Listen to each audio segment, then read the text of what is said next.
चलिए फिर ट्राई करते हैं ना। तो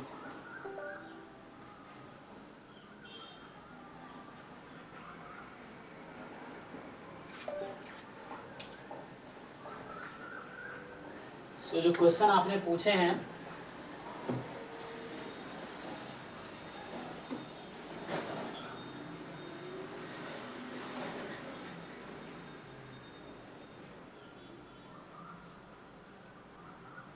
क्या बोला है ये कि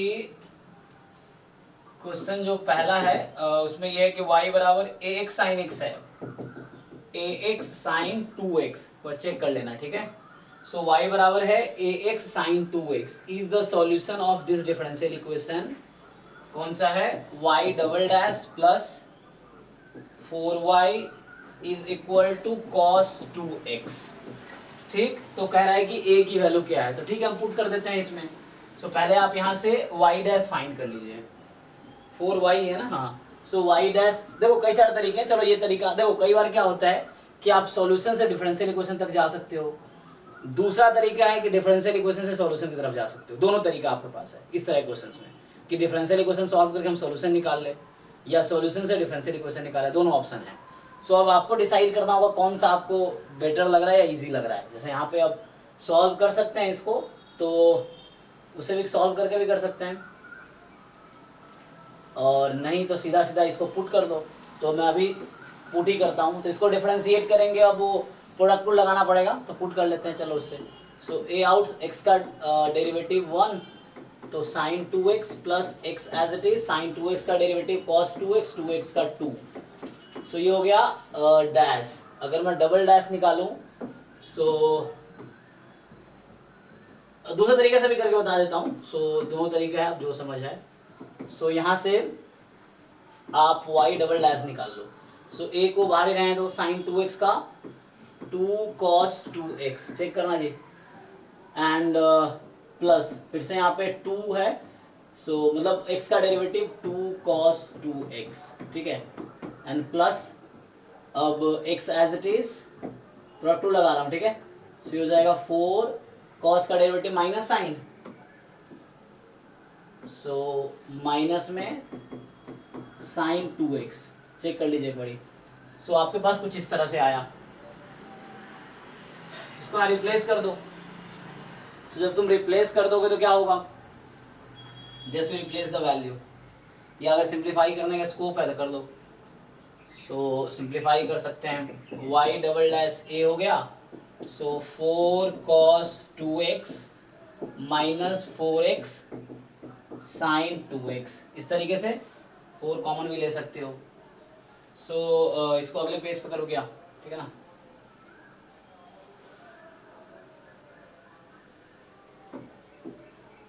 देखो यहाँ पुट करते हैं डबल डैश की जगह। सो तुम्हारे पास हो गया 4a cos 2x, हाँ कैलकुलेशन ठीक है ना, कोई कुछ कह रहा था क्या? सो कैलकुलेशन देख लेना एक बार, ठीक है, differentiation. So 4a cos 2x 2x minus 4ax sine 2x, ये आपका आया double derivative, plus 4y, y था, so 4ax sine 2x is equal to है cos 2x। अब चेक कीजिए, सो ये और ये तो कैंसिल हो गया, सो यहाँ से बचा 4a cos 2x is equal to cos 2x। तो आप कंपेयर कर लीजिए, so 4a is 1, so a is 1/4, is it fine? आप लोग चेक कर लीजिए एक बारी, कैलकुलेशन में मिस्टेक ना किया हूं मैं, ठीक है जी। देखिए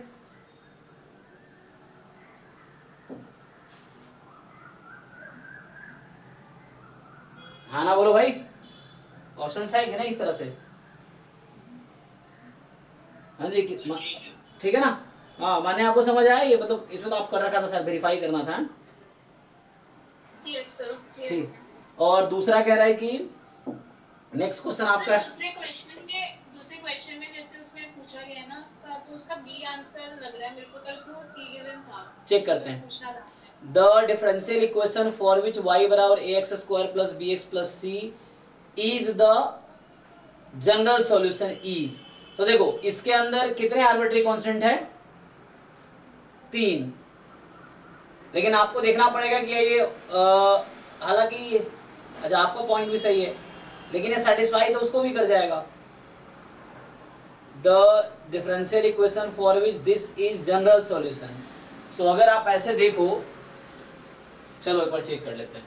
तो ये दूसरा क्वेश्चन जो है कि y बराबर है ax square plus bx plus c, आप y डैश निकालो 2ax plus b, y double dash find करो 2a, y triple dash find करो 0। सो इसका भी एक जनरल सॉल्यूशन ये हो जाएगा, सेटिस्फाई कर रहा है ना। तो कोई भी फंक्शन जो किसी डिफरेंशियल को सेटिस्फाई करती है, अब आगे अगर इसको आप कंटिन्यू करो 4 टाइम डेरिवेटिव तो भी 0, 5 टाइम डेरिवेटिव तो भी 0। सो इसने क्या लिखा है, तो यही जो 5 टाइम में लिख रहा हूं उसको यही मतलब हुआ d5/d। तो the differential equation for which this is the general solution. तो b भी सही हो जाएगा, c भी सही हो जाएगा। लेकिन अगर BC में एक चुनना है तो B इज बेटर ऑप्शन। अगर मुझे वैसा चुनना होगा तो आई विल चूज B, ठीक है ना। वैसे तो D भी सही हो जाएगा फिर तो। समझ पा रहे हो आप लोग नहीं? ऑप्शन ए भी को करेक्ट। ऑप्शन ए क्या है? अच्छा ये भी वही है। ओ फिर तो ये भी सेटिस्फाई कर जाएगा इसको। तो ये पूछना क्या चाह रहा है ना, क्योंकि देखो होता क्या है कि इसका कितने 3 आर्बिट्री कांस्टेंट है।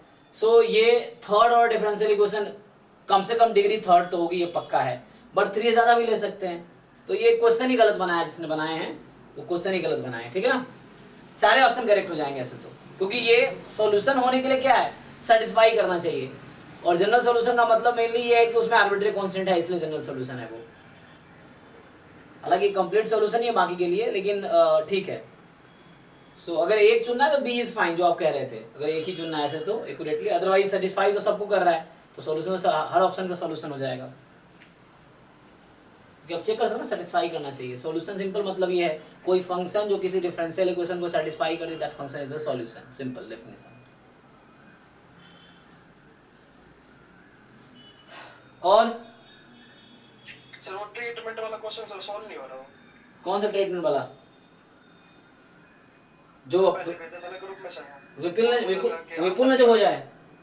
हां जी सर, आंसर नहीं आ रहा सर उसका। अच्छा एक मिनट, तो मैं फॉर्मूला पहले लिख लेता हूँ, फिर इसको सॉल्व करते हैं। एक मिनट। सो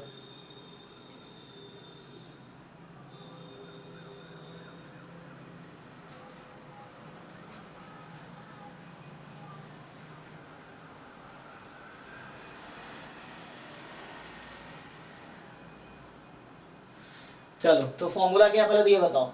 मैं लिखाया होगा क्लास में, हालांकि देखो एक बार क्या है। सो चलो उसको ट्राई करते हैं।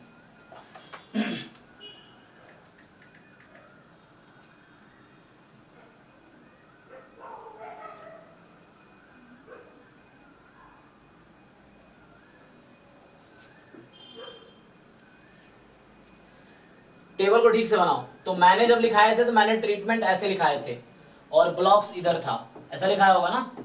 इसमें वैसे लिखा हुआ है, ब्लॉक्स इधर है, तो ऐसे लिखो, ट्रीटमेंट्स इधर लिखो और ब्लॉक्स इधर लिखो। सो ट्रीटमेंट 1 2 3, 3 ट्रीटमेंट है, ब्लॉक 1 2 3 इस तरह से। अब इसको टेबल एक बार बना लो। चलो पहले टेबल बना दो, फिर फॉर्मूले पे आएंगे। So the table is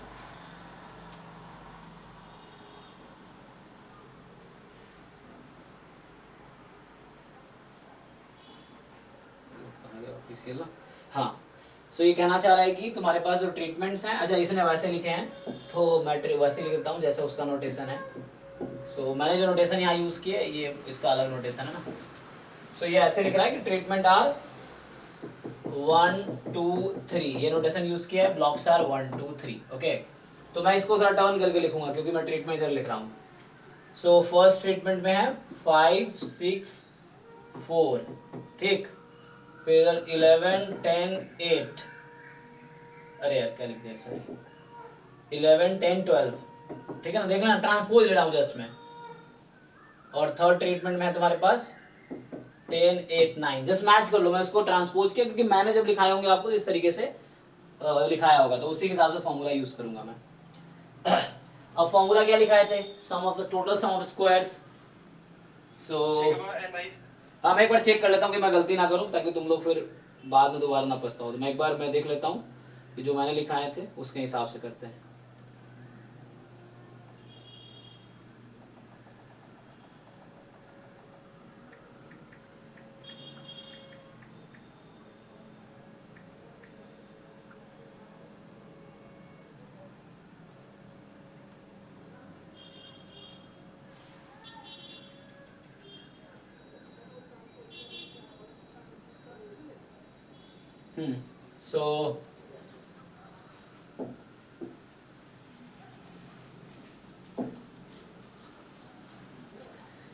So sum of a square due to treatments, है ना,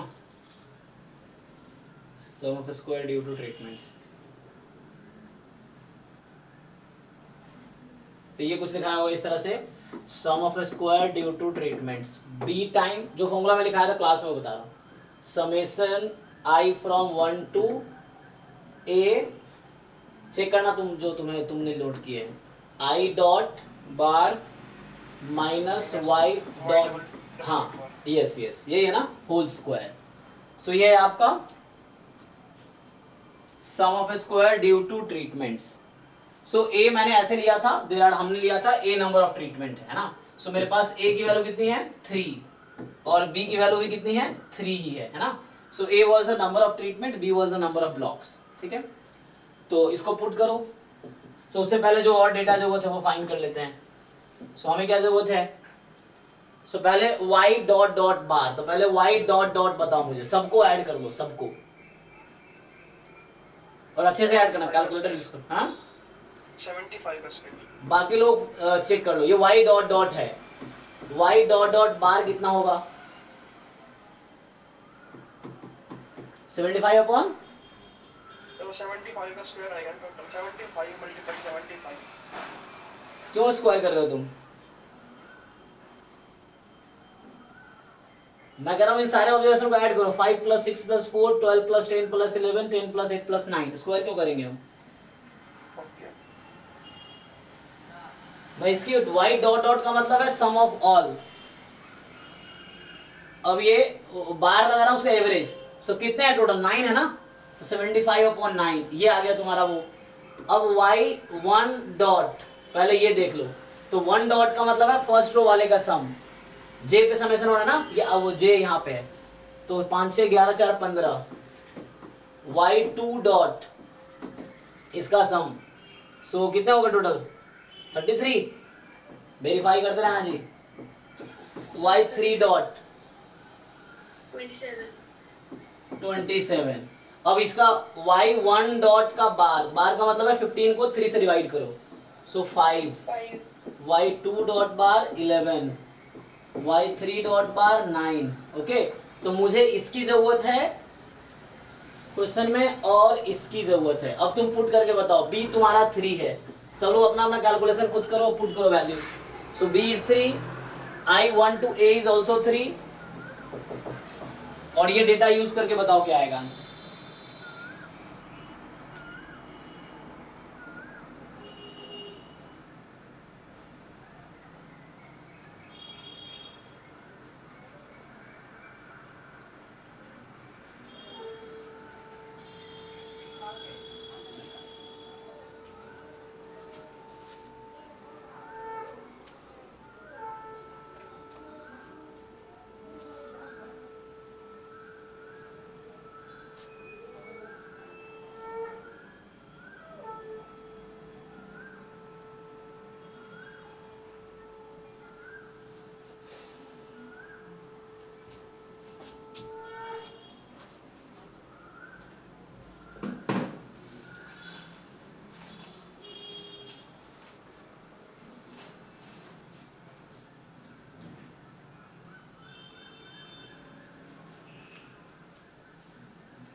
56.01 तो approximately 56 तो मैच कर रहा आंसर की नहीं? हाँ ओके 56 है ऑप्शन में ठीक है, हाँ 56.1 हाँ दिस इज ओके फाइन।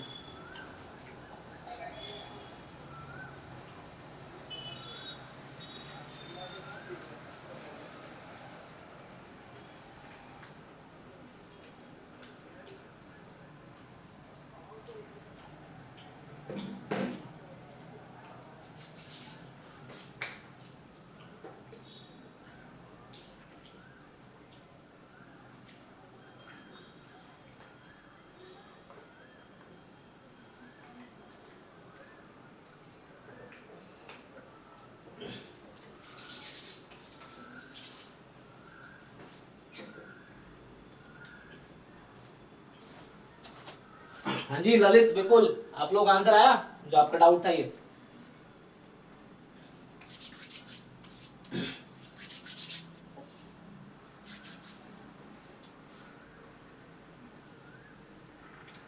सब कैलकुलेशन कैलकुलेटर से होंगे या एक्सेल पे इस तरह से करना आसान होता है, सॉफ्टवेयर होते हैं, सॉफ्टवेयर से सीधा आ जाता है। सर अगर ऑप्शन में एलएलटी 56 रहता तो आंसर में ऑप्शन में सर अगर एलएलटी भी 56 रहता तो एलआरटी क्या है? एलआरटी नहीं समझे। लैटिन स्क्वायर डिजाइन भी सर अगर 56 दिया रहता तो हाँ। कौन सा सर? तो ये ब्लॉक्स थोड़ी हैं, यहाँ पे एक्चुअली लैटिन स्क्वायर डिजाइन थोड़ी होगा, तो उसमें लिखा रहेगा लैटिन स्क्वायर डिजाइन में क्या होता है, ये 564 यहाँ होगा, समझ आ रहा है? वो स्क्वायर है तो रो कॉलम, रो में और कॉलम में सेम ऑब्जर्वेशंस होंगे। और तो रो और कॉलम की संख्या भी बराबर होनी चाहिए ना? स्क्वायर है ना, संख्या ही बराबर होगी ऑब्वियसली। 1 से p तक और 1 से p तक, रो में p नंबर ऑफ एलिमेंट है, कॉलम में p नंबर ऑफ एलिमेंट है, और जो एलिमेंट्स रो में है वही कॉलम्स में भी है, भले ऑर्डर अलग अलग होंगी बट मिसिंग कोई नहीं होगा, रिपीट कोई नहीं होगा।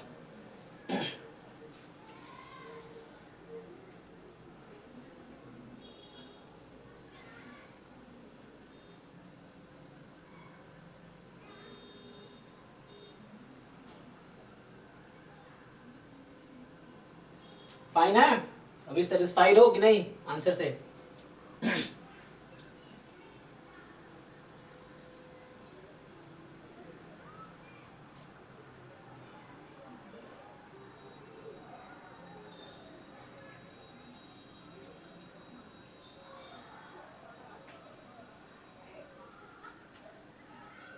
ओके ठीक है,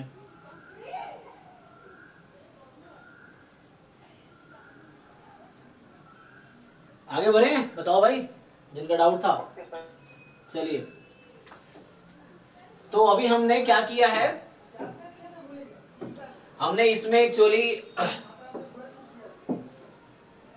देखो बात बहुत डिटेल में नहीं करा है, क्योंकि एक तो टाइम की भी कमी है और दूसरा एग्जाम में भी इतना डिफिकल्ट लेवल आएगा नहीं, है ना, कि आपको एक क्वेश्चन में इतने लगेंगे। आप कोशिश करो कि पूरा सिलेबस अच्छे से कवर हो, मतलब जो जो एक एक वर्ड है उसको आपको पता हो कि उसकी डेफिनेशन क्या है, ताकि उस पे बेस्ड क्वेश्चन आए तो आपको दिक्कत ना हो। फिर उससे रिलेटेड जो थ्योरम्स हैं वो याद हो आपको, ठीक है ना, वो है, उस पर कुछ एग्जाम्पल्स कर दो। तो उसके लिए बुक्स फॉलो करना जरूरी है कि हर टॉपिक पे कुछ क्वेश्चंस देख लो बुक से, एग्जाम्पल एक्सरसाइजेस। अगर डाउट हो रहा है तो आप पूछो, हमने ड्राइव में भी कुछ क्वेश्चंस अपलोड किए हुए हैं, तो आप उसको, अभी बन रहे हैं क्वेश्चंस और, तो वो अपलोड होंगे, हो रहे हैं एक्चुअली, सो वो होगा। अभी हम यूनिट वाइज टेस्ट भी स्टार्ट करेंगे, अभी हो सकता है 20 तारीख के बाद यूनिट वाइज टेस्ट होगा, फिर फुल लेंथ टेस्ट भी होगा। तो हम लोग एक बार ताकि तुम लोग का रिविजन हो जाए इस तरीके से। जी सर एग्जाम में वो स्क्रीन में वर्चुअल कैलकुलेटर रहता है कि जैम गेट में तो रहता है, अभी सीयूटी मैंने दिया नहीं है, अब जो लास्ट ईयर जिन लोगों ने दिया होगा उनको आइडिया होगा। और ये लोग इतने डिटेल में इंस्ट्रक्शन लिखते भी नहीं है कहीं पे, जैम वाले अलग से लिख के रखते हैं कि एग्जाम ऐसा होगा, इतने क्वेश्चन आएंगे, ये होगा, कैलकुलेटर अलाउड होगा नहीं होगा, इस तरह ये लोग इतना लिखते भी नहीं है। तो मुझे जहाँ एक्सपेक्टेशन इस एग्जाम से तो नहीं, मुझे तो नहीं लगता ये लोग अलाउ करते होंगे। नहीं सर, नहीं रहता है। हाँ, क्योंकि मुझे इन लोगों से एक्सपेक्ट, क्योंकि ये यूनिवर्सिटी वाले लोग हैं ना, तो जो यूनिवर्सिटी वाले लोगों की दिमाग उतना चलता नहीं एक्चुअली। ये लोग ना पुराने पारंपरिक लोग हैं, इनको एडवांस होने में बहुत टाइम लगता है। जैसे मान लो जैम और गेट कब से ऑनलाइन हो गया, अभी अभी नेट वाला अभी ऑनलाइन के क्योंकि यूनिवर्सिटी है ना, यूजीसी वाले लोग ये सब चलाते हैं। तो ये जो ट्रेडिशनल लोग हैं, ये थोड़ा पुराने जमाने के लोग हैं, इनको पुराना तरीका ही ठीक लगता है। अब कैलकुलेटर अलाउ होना चाहिए था इस तरह से। आईआईटी जो में एक्सपेरिमेंट होते रहते हैं, वो नई नई चीज़ें ट्राई करते रहते हैं वो लोग। सो चलो आज ये डिस्कस कर लेते हैं थोड़ा, 2 square and 2 cube factorial design क्या है, शॉर्ट में डिस्कस करेंगे। वर्ड मतलब एटलीस्ट एक बात तुम्हें आइडिया मिल जाएगा इसका मीनिंग क्या है, इसमें कैसे हैं। बाकी क्वेश्चंस तुम बुक जो मैं बताए हैं उसी डिजाइन ऑफ आंसर, उसमें एग्जांपल्स भी हैं आप कर, हालांकि उसके एग्जांपल्स बहुत लेंदी हैं, काफी टाइम लगेगा करने में वो चीजें।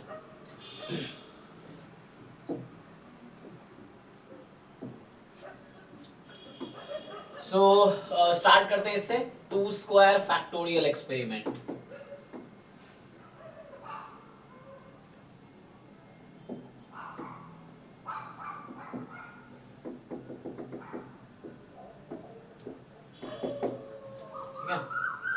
बाकी कुछ नोटेशंस उस बुक में समझ ना आए, जैसे तुम जो मैंने लिखा है डॉट वाला, डॉट का मतलब है उस पॉइंट पे समेशन हो रहा है ना, आई डॉट है तो जे के रिस्पेक्ट में समेशन हो गया। तो इस तरह से अगर कुछ समझ ना आए तो पूछ सकते हो, तुम उसमें एग्जांपल भी समझने के लिए चाहो तो कर सकते हो, जो बुक मैंने बताए हैं कि design of analysis by DC Montgomery, PDF available है इसका।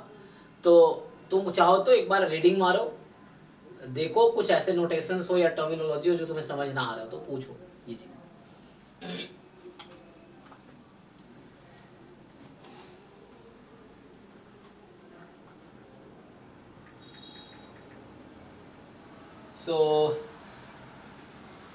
तो ये जो अभी मैं कराऊंगा ये इस चैप्टर में है, ये चैप्टर नंबर है 5, ठीक है ना। ये जो मैं अभी स्टार्ट कराने वाला हूँ फैक्टोरियल एक्सपेरिमेंट, ये वाले टॉपिक है चैप्टर 5 उस बुक की। चैप्टर 5 का नाम है introduction two factorial design, introduction two factorial design, ठीक है। बुक वही है ना, चैप्टर 5 का नाम ये है, बुक वही है, design and analysis of experiment.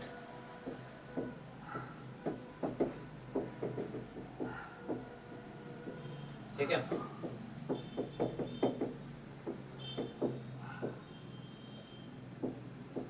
Montgomery, okay. तो यहां से स्टार्ट करते हैं हम लोग। ये है 2 स्क्वायर फैक्टोरियल डिजाइन। 2 स्क्वायर का क्या मतलब है बताओ तुम लोग, ये 2 स्क्वायर वर्ड क्यों यूज कर रहा है?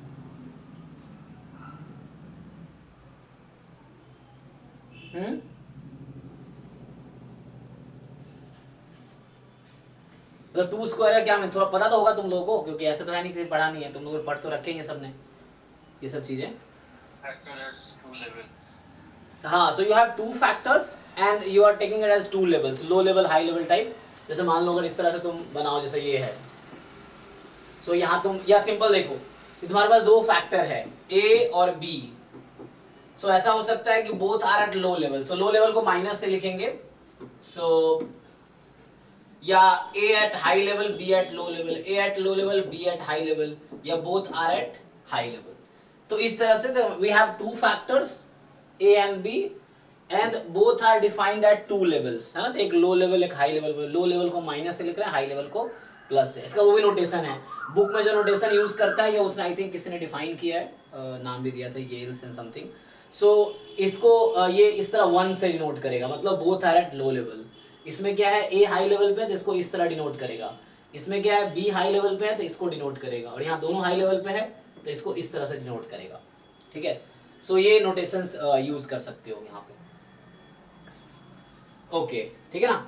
यहाँ पे इसी को ऐसे दिखाया जाता है, यहाँ पे 1 दिखाया है, both are at low level. मान लो इधर ये ए है, तो अगर बुक में जो नोटेशन अगर देखूँ ये कैसे लिखा है, हाई लेवल पे इसको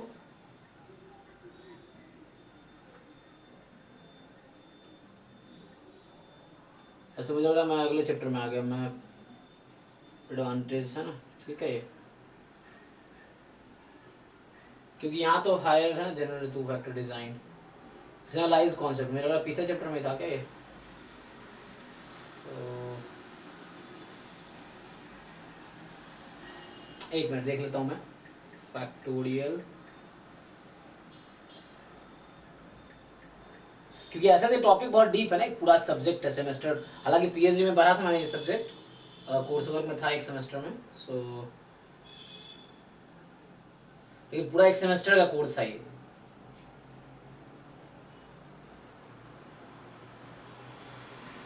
सो मैं 5th चैप्टर बोल रहा था ना, आई थिंक ये चैप्टर 4 में है, मैं देख लेता हूँ किस में है।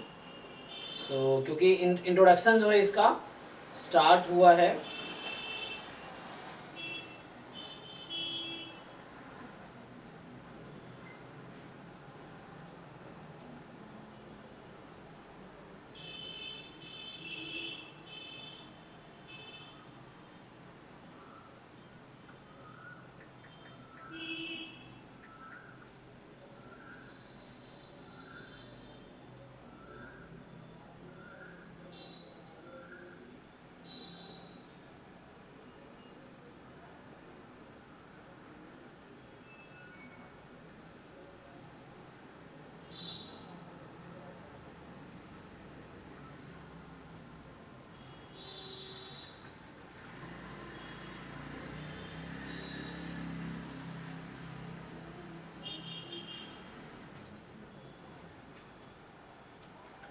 एक मिनट, कहाँ डिफाइन किया है कि, हालांकि मुझे पता है लेकिन मैं चाहता हूँ बुक का ही नोटेशन फॉलो करूँ, तो बुक के हिसाब से लिख देते हैं।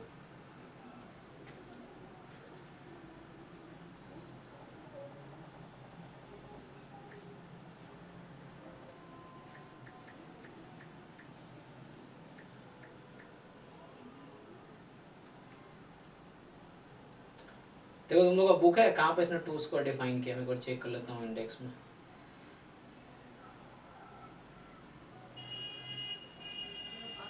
क्योंकि जो 3rd चैप्टर था उसमें ये था कंप्लीट रैंडमाइज डिजाइन, दूसरे में रैंडमाइज ब्लॉक डिजाइन और लैटिन स्क्वायर डिजाइन था, और तीसरे में ही होगा ये है ना 2 फैक्टर डिजाइन। अच्छा ओके, सो 6 में जाके डिटेल में एक्सप्लेन किया जो मैं 5th बोल रहा था। सो 5th में जस्ट इंट्रोडक्शन है, और चैप्टर 6 में एक्चुअली इन्होंने डिफाइन किया है द 2K। सो मैं एक बार ये बता देता हूँ है ना, क्योंकि वहां वो एक्सप्लेन किया कि फैक्टोरियल डिजाइन क्यों आया, कैसे आया, क्या होता है थ्योरेटिकली चैप्टर 5 में। चैप्टर 6 में इसने एक्सप्लेन किया है, तो चैप्टर 6 का जो नाम है द 2 मतलब 2K फैक्टोरियल डिजाइन, ठीक है ना। सो चूंकि तुम्हारे सिलेबस में सिर्फ यही है कि 2 square factorial design and 2Q factorial design ही है, सो उसको कर सकते हैं हम लोग, ओके। और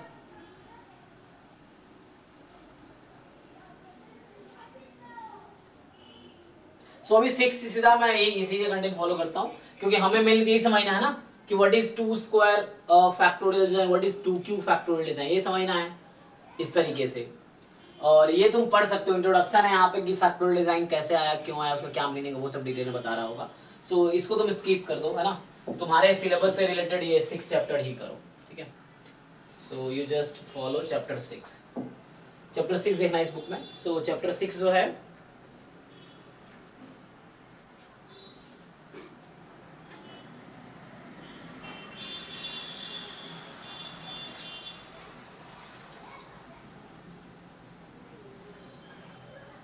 चलो, सो चैप्टर 6 देख लेते हैं इसमें क्या क्या डिफाइन किया है। सो एक तो यही है तुम्हारे पास कि लाइक कि you have 2 factors and they are at 2 levels, है ना, इस तरीके से।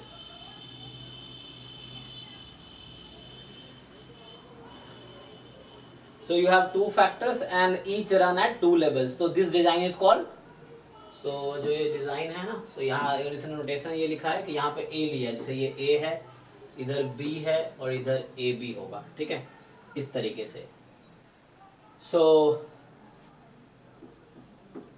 2 स्क्वायर फैक्टोरियल डिजाइन,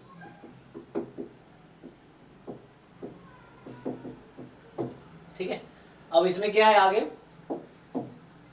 सो क्या तुम्हें समझ आ गया क्या डिजाइन है, 2 फैक्टर है, there are 2 level, low level high level, तो उस तरह के नोटेशंस हैं, ये नोटेशंस हम फॉलो करेंगे। और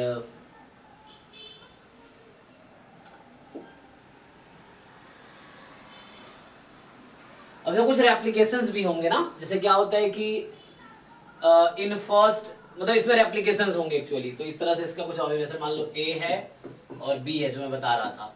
सो they are two factors, both are at low level, high low, low high, both are at high level, है ना. अब यहाँ कुछ replications होंगे. So कितने replication लोगे? So replicates are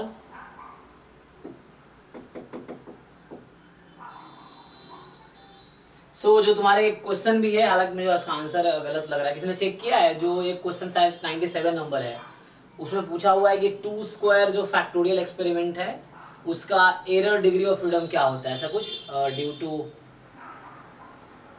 तो कुछ है ना, error degree of freedom science का कोई क्वेश्चन पूछा हुआ है. और वो तो मैंने करा है 3 into r minus 1. 3 into r minus 1. हाँ, तो उसका आंसर उसमें क्या मैच कर रहा है? क्योंकि इसमें तो अच्छा, तो उसका आंसर 3 इंटू आर माइनस, उसके आंसर की में है, बुक में भी यही है. तो मैं बता रहा हूँ सर, मैंने पेपर नहीं किया. हाँ, आंसर क्या बता रहा हूँ, 3 इंटू आर माइनस 1. हाँ एक्चुअली मतलब जो आंसर है 3 इंटू आर माइनस 1 उसके आंसर की में गिवन है जिसका, यस. बट मुझे लगा वो गलत है, मुझे जैसा लग रहा है कि ऑप्शन आंसर होना चाहिए 4 इंटू आर माइनस 1. अभी देखेंगे, इसको वेरीफाई करेंगे. सर टोटल का है सर, बुक में जो मैं बता रहा हूँ ना बीके कपूर वाली में जो आप बता रहे 4 into 4 r minus 1, sir total के लिए. अच्छा हाँ, वो टोटल के लिए है. एरर के लिए 3 into r minus 1. Okay, so total के लिए 4 इंटू आर माइनस 1. ठीक है, चलो इसको भी चेक करते हैं. तो मान लो तुम्हारे पास आर रेप्लिकेशंस है, सपोज फर्स्ट सेकेंड, है ना, इस तरह से या ऐसे ले लो. सो फर्स्ट सेकेंड इस तरह से आर रेप्लिकेशंस, यहाँ कुछ डेटा होंगी, तुम डेटा लिख सकते हो. फॉर एग्जांपल मैं अगर इस तरह से लिखूँ y11 y12, इस तरीके से अगर लिखूँ मैं y1r, मान लो इस तरह से है. सो y21 y22 y2r, इस तरीके से चलेगा.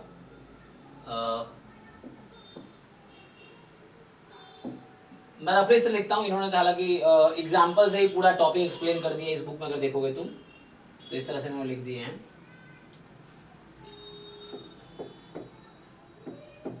या प्लस माइनस करके उस तरह से लिख दिया है.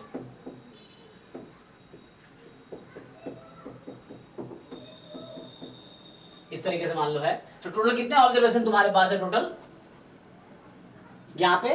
और आ रही है टोटल ऑब्जर्वेशंस.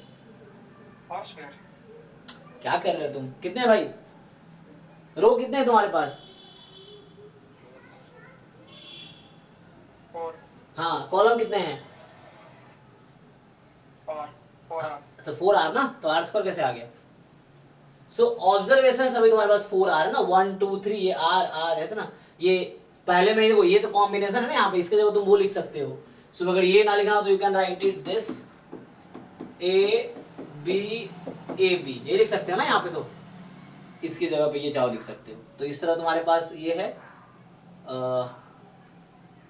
तो ये ट्रीटमेंट्स हैं, ये समझ लो. और यहाँ तुम्हारे पास ये रेप्लिकेशंस हैं, आर रेप्लिकेशंस है तुम्हारे पास.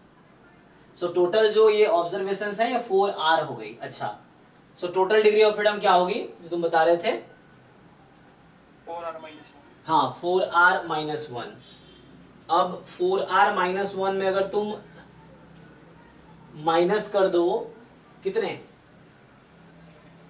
इसका कितना है a का,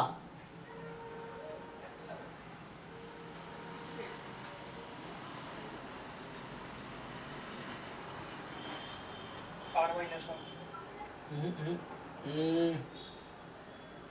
जो इसमें तुम अगर हाँ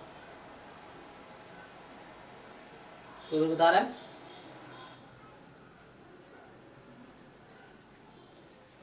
सर ऐसा 1 रो 1 और r column 1 into r minus 1, तो r minus 1.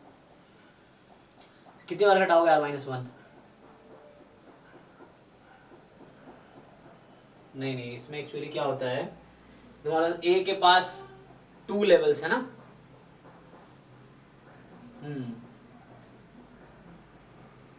3 if you subtract,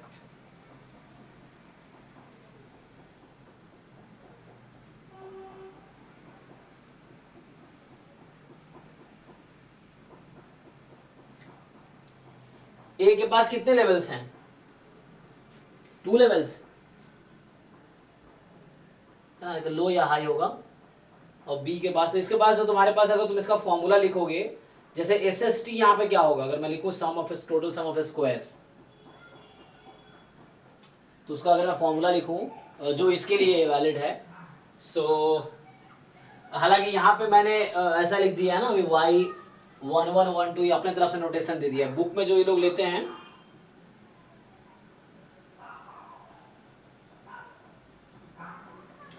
using the experiment in figure 6.1, 6.1 में क्या बनाया है, ओके। सो यहाँ वैल्यूज दे रखी है तुम्हें, वैल्यूज क्या दे रखी है, ए की मतलब इसकी वैल्यूज तुम्हारे पास है। वहां पे अगर टेबल देखोगे ना तुम, अगर बुक में अगर देखो तो क्या कर रखा है मैं बता देता हूँ बुक में क्या कर रखा है उन्होंने, क्योंकि उन्होंने जनरल टेबल नहीं बनाया, उन्होंने क्या कर रखा है, किस तरीके तुम्हें वैल्यूज दे रखी, देखो। सो बुक में अगर मैं बताऊं तो वो ऐसे समझा रखा है इन्होंने कि ए बी है और इसके इन्होंने 3 रेप्लिकेशंस लिए हैं, तो ताकि शायद तुम्हें समझने में दिक्कत ना हो। सो इसमें इन्होंने जो वैल्यू दे रखी सेम चीज कि both are at low level, high level, low level, low high, high high level, है ना। और यहाँ पे इन्होंने वैल्यूज दे रखी है, जैसे मान लो 28 एग्जांपल से इन्होंने समझा रखा पूरे टॉपिक को एक्चुअली, कि 28 सेकंड एप्लीकेशन में वैल्यू 25 आई, फिर थर्ड में 27 है, इस तरीके से। फिर इसमें दूसरे में 36 इस तरीके से है, 32 और 32, तीसरे में है 18, 19 और 23, चौथे में है 31, 30, 29, इस तरीके से, ठीक है। सो ये बना रखा है इन्होंने। अब इसके लिए एक्चुअली ये बात करता है तो आई जे के, सो आई क्या होगा, so what is the meaning of I J के,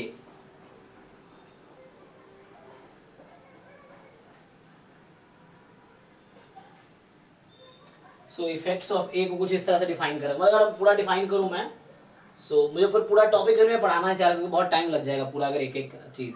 मेनली हमें क्या समझना है कि लाइक एसएसटी क्या है, sum of square due to A, sum of square due to B and sum of square due to treatments, sorry interaction, and then उसके according तुम इन्वर्टिबल बना लो। ये चीज़ है, मैं इतना ही ब्रीफली एक्सप्लेन करना चाहता हूँ। लेकिन आगे अगर इफेक्ट जो इन्होंने समझाए हैं ना कि मेन इफेक्ट्स ऑफ ए, अगर इस तरह से मैं बात करूं, सो मेन इफेक्ट ऑफ ए, सो ये क्या होता है, इसका फॉर्मूला पता है तुम लोगों को? सर इसको यार्ड्स मेथड से कर सकते हैं, वाईवीटीएस यार्ड्स मेथड से। हाँ, उससे भी कर सकते हैं। सर उससे इजी रहेगा इनका, जैसे फर्स्ट वाले का सम कर देंगे, सेकंड वाले का सम कर देंगे, बी का सम कर देंगे और ए बी का सम कर देंगे। फिर हमें फर्स्ट वाले एसएस निकालने के लिए बहुत इजी मेथड रहेगा वाईवीटीएस का। यस यस, सो एक्चुअली मैं डायरेक्टली तुम्हें फॉर्मूला बताया, तो ये जो फॉर्मूला इन्होंने लिखा है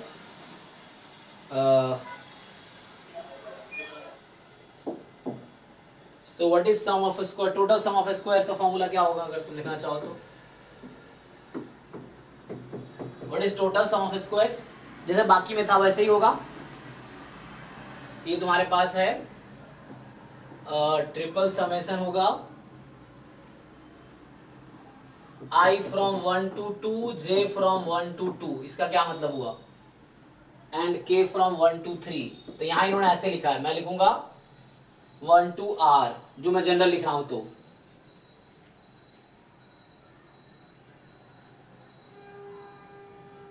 या है ना, यस 1 to R लिख रहा हूं मैं,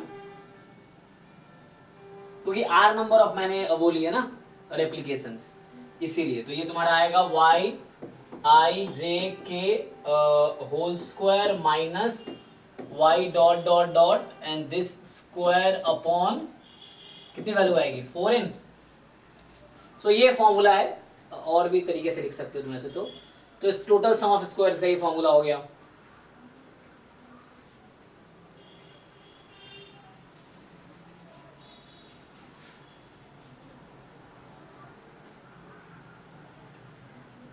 सिमिलरली तुम डिफाइन कर सकते हो sum of square due to A, sum of square due to B, इस तरीके से। तो उन्होंने ऐसे डिफाइन कर रखा है, sum of square due to ए, इस तरीके से डिफाइन कर रखा है उन्होंने। अगर तुम दूसरा तरीका सजेस्ट कर रहे थे ना, उससे भी कर सकते हैं, हाँ आगे फिर करना पड़ेगा। मेनली मैं एनोवा टेबल बनाना चाहता हूँ। देखो तो इसमें क्या है कि अगर तुम वो देखो ए बी ना,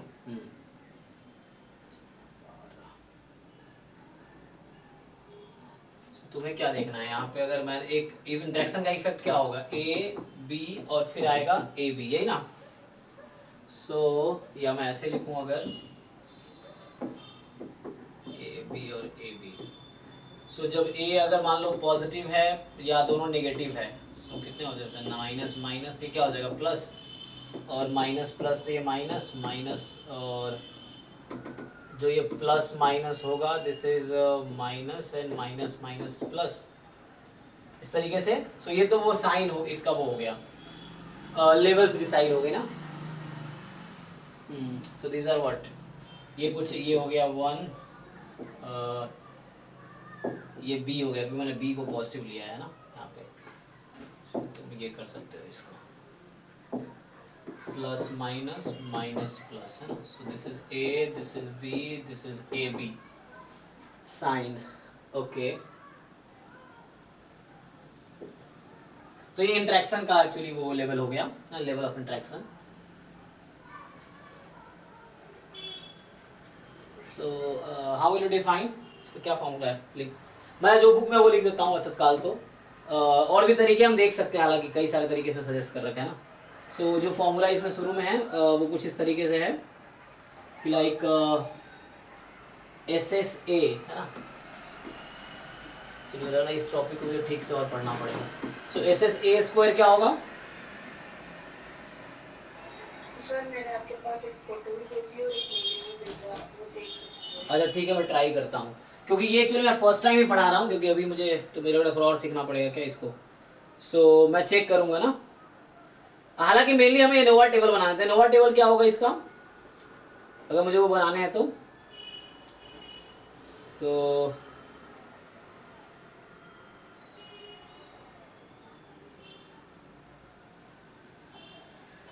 सर ये यर्स मेथड से बहुत ज़्यादा इजी बन जाएगी। हाँ वही चीज़, देखो यहाँ से अगर तुम इसको डिफाइन करो, दिस विल लाइक जब ए हाई लेवल पे है, सो इस तरीके से A B plus A minus कितना होगा when A is at low level, है ना। दिस तो यही तो भेजा हुआ है बाद में, दिस स्क्वायर अपॉन 4, यहाँ पे मैं आर यूज कर रहा हूँ, रेप्लिकेशन एक्चुअली मैं आर यूज कर रहा हूँ, यहाँ बुक में एन है। सो ये चीज़ है sum of square due to B, तो ये कितना आएगा when B is at high level, तो A B plus B minus A minus 1 and this square upon कितना 4r, and then sum of a square due to interaction. So what is this? So ये तुम्हारा आएगा A B plus 1 minus A minus B this square upon 4r,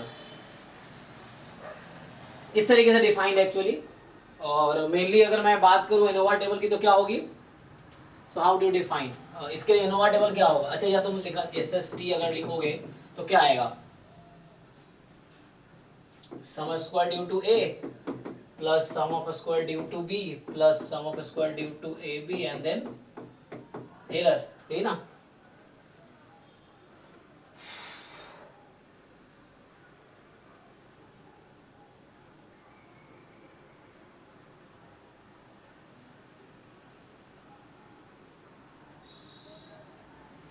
so degree of freedom क्या होगा इसका total का, जिन लोगों ने पढ़ रखा है बताओ, क्योंकि मैंने पढ़ा तो है एक बार ही, और एक डिटेल में देखना पड़ेगा इसको ना। सो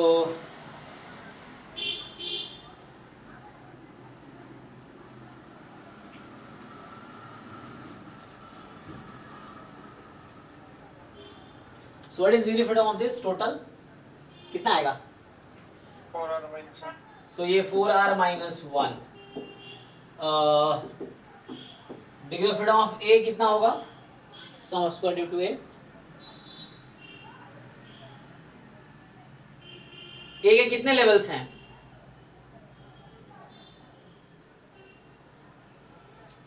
बताओ जो लोग बता रहे थे। आठ। सो ए के लेवल्स आर है, हमने वो लिए रेप्लिकेशन आर लिए ना, लेवल्स तो 2 ही है ना इसके।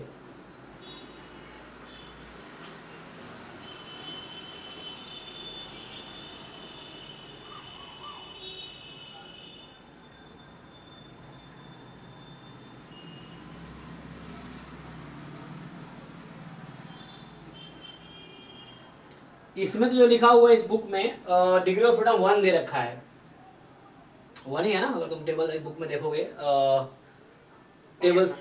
ए का भी 1 है, बी का भी 1 है। हाँ, तो 1 क्यों है?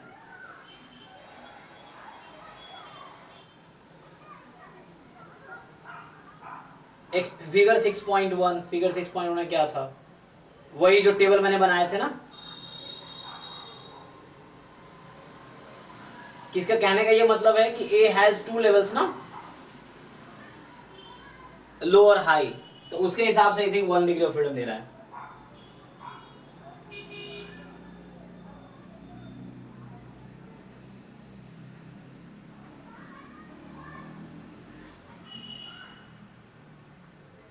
तो उसके हिसाब से अगर तुम कंसीडर करोगे ये 1 हो गया, यहां से इसका भी 1 है, और ए बी के क्या लेवल्स हैं 2, तो इसके भी 1 होंगे फिर तो।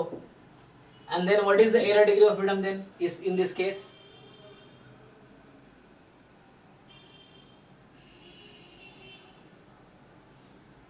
क्या होगा बताओ? हैं? तो 3 into r minus। सो ये तो 4 इंटू आर माइनस 1 हो जाएगा ना।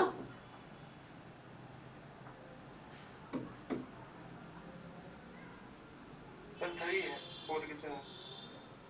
नहीं नहीं, यहां से क्या आएगा, सम कब होगा 4r माइनस 1? क्वेश्चन ये है ब्लॉक्स के r माइनस 1, तो एक्चुअली विथ ब्लॉक्स लिया इसने ना, हमने ब्लॉक्स नहीं लिए हैं इसीलिए, है ना। ओके, हमने ब्लॉक्स कंसीडर नहीं किए, हमने जो मॉडल डिफिनेशन में कोई ब्लॉक्स कंसीडर, बी ब्लॉक्स नहीं है, वो ए और 2 फैक्टर है, यहाँ हमने ब्लॉक्स कंसीडर ही नहीं किए। सो हमने जो डिफाइन किए हैं उसमें जो डिफाइन किया, आप जो फोटो भेज रहे हो, यहाँ इन्होंने ब्लॉक्स भी कंसीडर किया है, तब ऐसा है। तो विथ ब्लॉक को कंसीडर कर रहा है, इसलिए ब्लॉक्स का r माइनस 1 आया कि like you have taken r blocks and then due to blocks. So यहाँ पे जब आप एनोवा बनाओगे तो वहाँ पे, चूंकि मैं जो एनोवा बनाऊंगा उसमें ब्लॉक्स नहीं लूंगा, उसमें जो इसके हिसाब से जो एनोवा में बनाऊंगा इसमें ये होगा कि जो सोर्स ऑफ वेरिएशन है जो इस बुक में डिफाइन कर रखा है ना, तो जो सोर्स ऑफ वेरिएशन है वो जस्ट होता ए बी एरर टोटल, ये होगा एक्चुअली जो इस बुक में डिफाइन कर रखा है इन्होंने मॉडल, उसके हिसाब से ये है। हमने यहाँ पे ब्लॉक्स कंसीडर नहीं किए, अगर ब्लॉक्स कंसीडर करेंगे फिर वो आएगा जो आप कह रहे हो, क्योंकि r नंबर ऑफ ब्लॉक्स हो जाएंगे ना, फिर उसके हिसाब से फिर वो होगा। तो इसमें एक चीज और हमारा रिमेश में पढ़ रहा था, ऑर्थोगोनल कंपोनेंट्स या ऑर्थोगोनल कंट्रास्ट। हाँ, के कपूर वाली बुक में।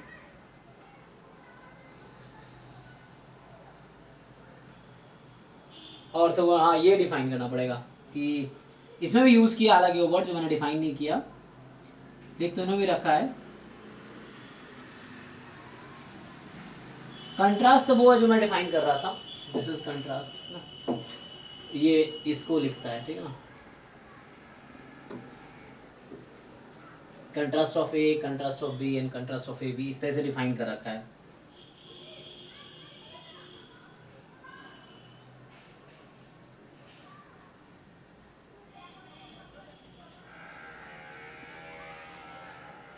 अच्छा, जो कि एग्जाम में भी जो पूछेगा वो विथ ब्लॉक्स ही पूछेगा ना, मैं फिर से बोल रहा हूँ, यहाँ अगर विदाउट ब्लॉक में डिफाइन करूंगा तो फिर से यहाँ पे क्या होगा, अगर मैं लिखूँ सो सम ऑफ स्क्वायर है ना यहाँ पे, so S S S B S S A B S S E और एस एस टी हो जाएगा। तो जो डिग्री ऑफ फ्रीडम है यहाँ भी वैसे ही 1 1 1 और यहाँ पे 4r माइनस 1, यहाँ आ जाएगा 4 इंटू ब्रैकेट में r माइनस 1, जो हमने डिफाइन किया उसके हिसाब से। यहाँ अगर मॉडल लिखता तो यहाँ पे क्या होता,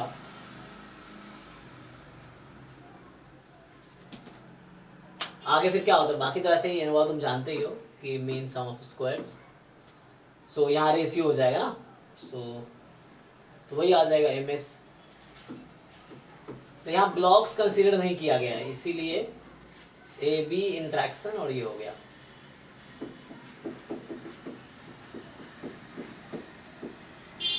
और बाकी ऐसे ही टेस्ट स्टैटिस्टिक्स आ जाएगा रेशियो लेके।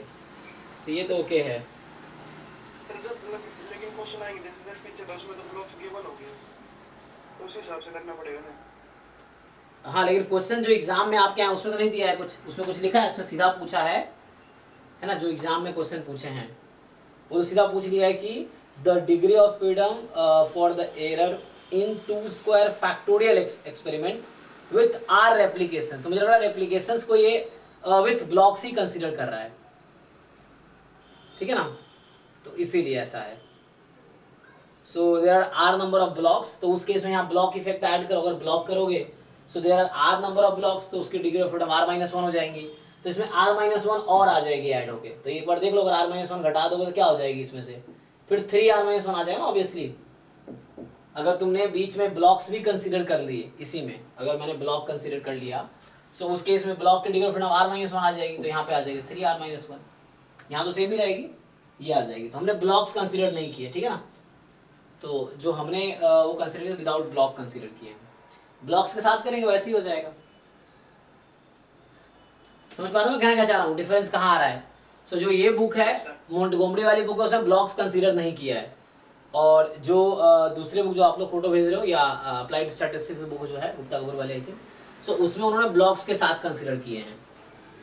सो इसीलिए वो डिफरेंस आ रहा है। तो यहाँ ब्लॉक्स अगर मैं ले लूँ, फिर से बोल रहा हूँ, अगर मान लो यहाँ पे ब्लॉक्स कंसीडर करते हो आप, सो SS ब्लॉक ले लो, तो यहाँ पे आ जाएगा r-1, फिर सम यहाँ 3 हो गया। तो यही डिफरेंस आएगा और कोई डिफरेंस नहीं आएगा, सेम चीजें हैं।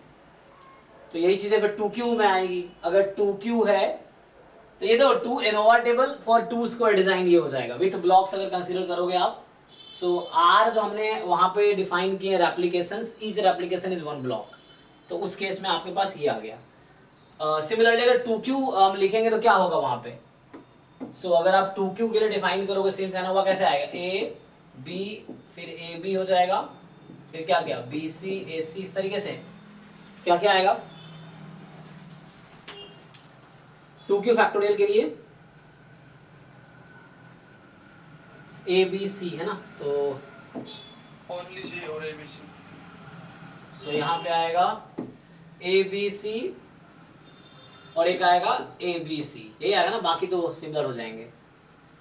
अब यहाँ भी अगर आप ब्लॉक्स कंसीडर करोगे, सो यू हैव टोटल 3 लेवल्स ना, 3 लेवल्स है तुम्हारे पास, सॉरी मतलब 3 ट्रीटमेंट्स हैं, मतलब 3 तुम्हारे पास वो है फैक्टर्स हैं जिसके 2 लेवल्स हैं, ठीक है, 3 फैक्टर्स है 2 लेवल्स हैं, यही ना।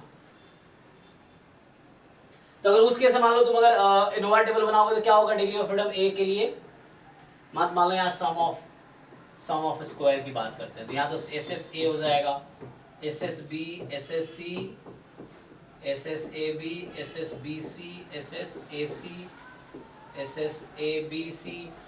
अब यहाँ पे ब्लॉक कंसीडर कर रखा है ना। अब उस बुक में यहाँ इस बुक में इन्होंने यहाँ भी ब्लॉक कंसीडर नहीं किया है, ठीक है ना। और आई थिंक उस बुक में चेक करो गुप्ता कपूर वाले में तो अप्लाई है, सो वहां पे उन्होंने R रेप्लिकेशंस लिए होंगे और देन R ब्लॉक्स लिया होगा। सो इस बुक के हिसाब से जो कुछ मैं करा रहा था, इस बुक के हिसाब से तो क्योंकि ब्लॉक्स नहीं ले रखा है, लेकिन जो आंसर जिन लोगों ने दिए हैं वो ब्लॉक्स के हिसाब से कंसीडर कर रखे हैं ना।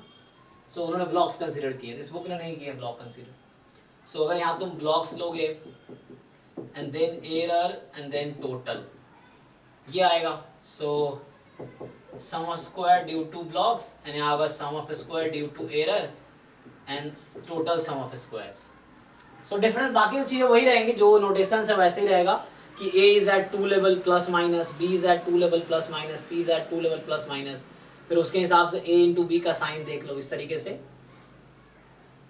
सो ये तुम्हारे पास बन के आएंगे टोटल 8, एक वो होगा ना, हाँ ये तो इंटरेक्शन होगा इसके, और ये ब्लॉक्स और एरर। अब यहाँ पे डिग्री ऑफ फ्रीडम क्या होगा फिर, सो यहाँ पे ए के पास 2 लेवल्स हैं, तो 1 1 1 1 1 1 1, यहाँ तक ठीक है ना। अब कितने ब्लॉक्स तुम्हारे पास है? 8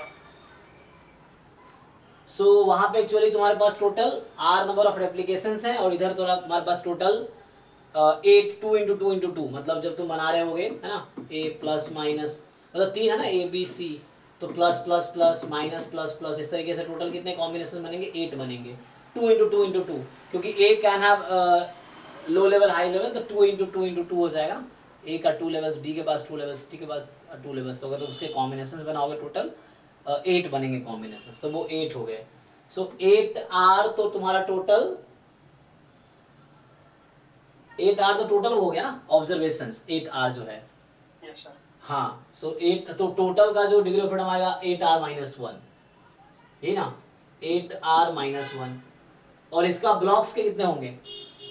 अगेन R माइनस 1, ये ना। Yes sir. तो एरर के कितने आएंगे?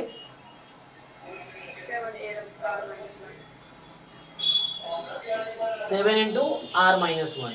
तो मेनली जो क्वेश्चंस पूछे गए हैं पिछले साल, वो एनोवा टेबल पे ही पूछे गए हैं कि तुम्हारा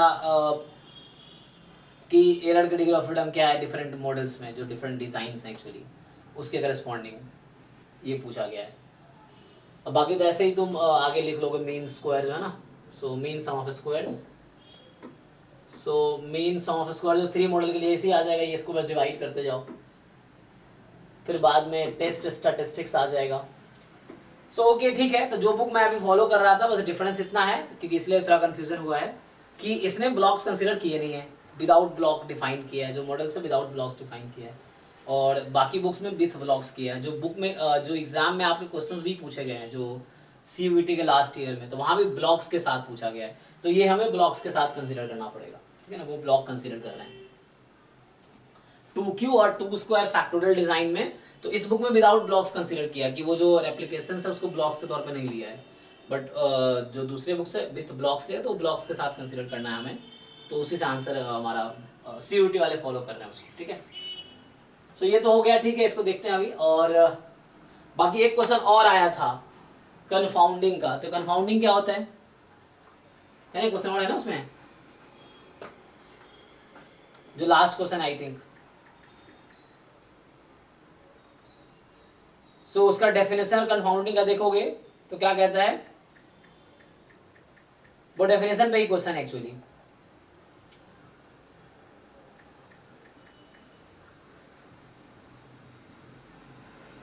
कोई बताओ, याद है कि नहीं?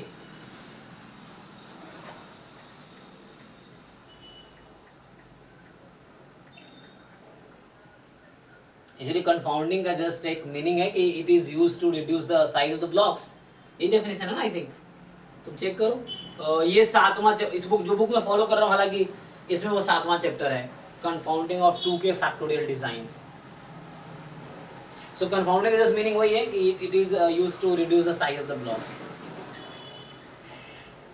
तो उसी पे आई थिंक वो क्वेश्चन ही बना दिया उसने कि जो कंफाउंडिंग है वो किसके साइज को रिड्यूस करता है, जो क्वेश्चन है आपके पेपर में।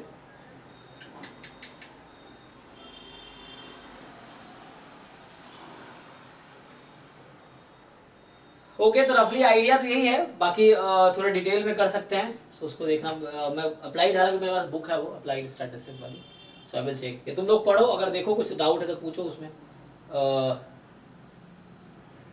अच्छा, इन लोग फोटो भेज दिए इन लोगों ने। हाँ ठीक है, मीन्स ये था ना, target to construct the ANOVA table, क्या है, ओके, ए बी एरर। देखो इन्होंने भी तो विदाउट वो कंसीडर किया ना, जो फोटो अभी लास्ट भेजा है, किसने भेजा? सरोज ने। सो जो लास्ट आपने भेजा है फोटो, इसमें क्या बताने की कोशिश कर रहे हैं आप? ब्लॉक्स कंसीडर नहीं किया ना इन्होंने, बताओ भाई सरोज। Yes sir. हाँ, यस सर। तो आई थिंक इसमें कैसे डिसाइड होगा ब्लॉक कंसीडर करना है कि नहीं करना है? ये आई थिंक जो आप भेज रहे हैं उनका, एक हरीश गर्ग सर का, उनका वीडियो का है क्या ये? Yes sir. हाँ हाँ, तो राइट, उनका राइट कलर्स देख के समझ आ गया। तो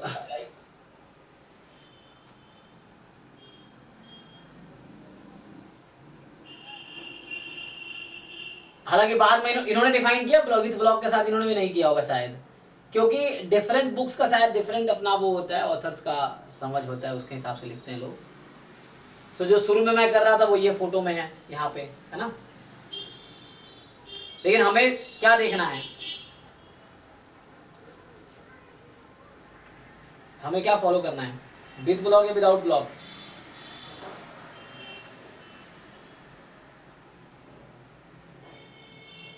जिससे आंसर आ जाए। नहीं जिससे आंसर, हाँ वही, क्योंकि वैसे तो क्योंकि मुझे लग रहा था वो क्वेश्चन गलत है, क्योंकि मैं विदाउट ब्लॉक कंसीडर कर रहा था। तो विदाउट ब्लॉक के हिसाब से जो 2 स्क्वायर फैक्टोरियल डिजाइन में जो एरर का डिग्री ऑफ फ्रीडम होगा वो 4 इंटू r-1 आएगा ब्रैकेट में। लेकिन विथ अगर आप r-1 degree of freedom blocks को ले रहे हो तो देन आप you will have 3 into r-1, जो कि आंसर है उसमें दे रखा। तो इसके हिसाब से तो डिफरेंट ऑथर्स पे या बुक्स पे डिपेंड करता है ये, लेकिन क्लियर करना चाहिए ना, उसमें लिखा होना चाहिए कि विथ आर, है ना, जो लिखा है रेप्लिकेशंस, तो replication will be as a block. ठीक है, विथ ब्लॉक की कंसीडर करना चाहिए मुझे लग रहा है। या वो भी अब मान लो अगर कोई पेपर बंदा बना रहा है ये वाला बुक देख के, जैसे मैं सर वैसे वो जो आप बता रहे हैं ना सर, विदाउट ब्लॉक करें कंसीडर करें सर, वो आंसर में है भी नहीं फिर।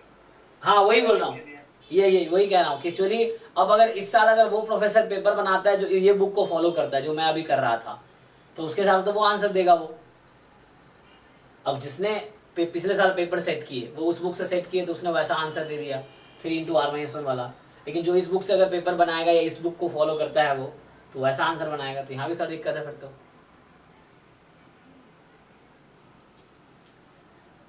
एनीवे, सो कंक्लूजन ये है कि जो पिछले साल का पेपर उसके हिसाब से जो भी आपके 2 स्क्वायर या 2Q जो फैक्टोरियल डिजाइन है, तो उसमें आपको you have to consider blocks. जो रेप्लिकेशंस है this will be considered as a block. तो उसकी वजह से क्या होगा, एक यहाँ पे आपके पास ब्लॉक भी आएगा जिसका डिग्री ऑफ फ्रीडम होगा, देन टोटल तो सेम ही रहेगा, बस डिफरेंस आएगा एरर डिग्री ऑफ फ्रीडम में, हाँ, यहाँ भी और उसमें भी, 2Q डिजाइन में भी और 2 स्क्वायर डिजाइन में भी यहाँ फर्क आएगा, बाकी वैसे ही है। सो रफली सब में वही है कि टोटल सम ऑफ स्क्वायर्स, ये जो आपके सोर्स ऑफ वेरिएशंस है इसके सम ऑफ स्क्वायर के इक्वल होता है, जो एक्स्ट्रा बचता है वो एरर है यहाँ भी और या यहाँ भी डिग्री ऑफ फ्रीडम में भी। बाकी मीन स्क्वायर, हाँ जो बता रहे थे कंफाउंडिंग, देखो ऐसे तो लिखा नहीं है उन्होंने अलग से कंफाउंडिंग, लेकिन क्वेश्चन आए सर उसके, हैं क्वेश्चन आते हैं सर उसके। एक क्वेश्चन आया पिछले साल, देखो लास्ट क्वेश्चन,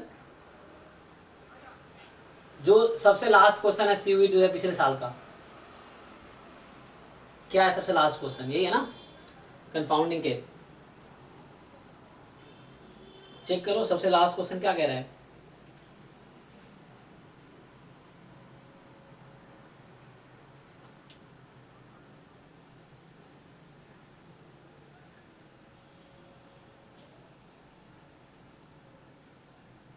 सो कह रहा है कि confounding is a design technique for arranging a complete factorial experiment in blocks where block size is smaller than the number of treatment combination in one replicates.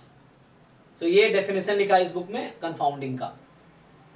So है ना, साइज को smaller, block size को कम कर देता है, reduce करता है। The technique causes information about the certain treatment effects to be indistinguishable from or confounded with blocks. So in this chapter we concentrate on the confounding system for the 2K factorial design. अब इस book में एक नया chapter है confounding पे, chapter number 7 है जिसमें confounding and blocking को डिस्कस किया है in the 2K factorial design. तो चैप्टर 6 था। अच्छा सर डेफिनेशन पे क्वेश्चन आया था बस। हाँ यस, डेफिनेशन पे जस्ट क्वेश्चन आया था, यस। जैसे उन्होंने पूछ लिया था कंफाउंडिंग क्या होता है उसके, हालांकि उन्होंने वर्ड सिलेबस में यूज किया नहीं कि क्या होता है।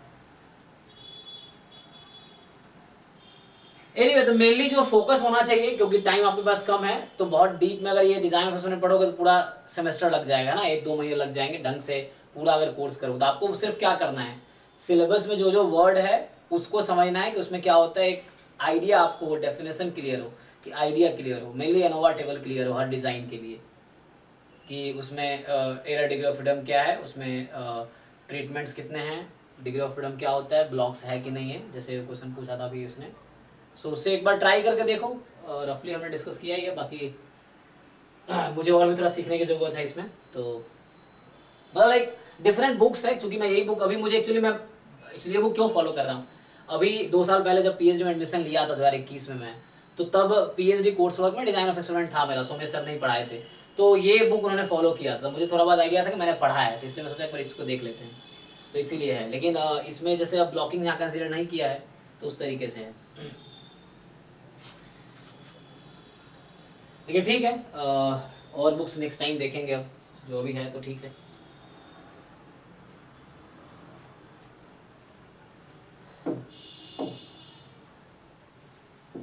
ठीक है, तो ऐसे डेफिनेशन क्लियर है ना, 2 स्क्वायर का मतलब क्या है, ओके है ना, सिंपल।